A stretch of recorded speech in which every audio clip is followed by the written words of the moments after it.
Hola, veus, el Procicat activa el confinament nocturn a Catalunya, el qual s'aplica a partir d'aquest diumenge 25 d'octubre entre les 10 de la nit i les 6 del matí.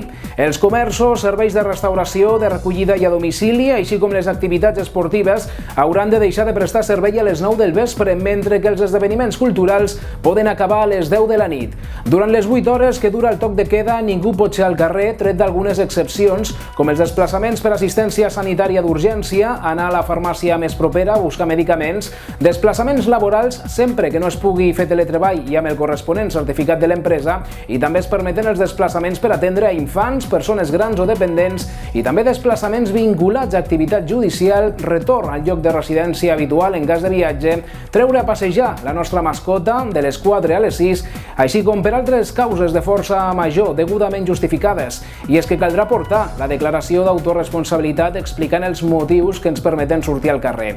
A tot això es mantenen vigents totes les mesures aprovades fins ara, com les limitacions de l'aforament i el tancament de bars i restaurants, oci nocturn i centres d'estètica. L'incompliment del toc de queda comportarà sancions d'entre 300 i 6.000 euros. I us recordem les claus principals del nou estat d'alarma que ha decretat el govern espanyol a tot el país.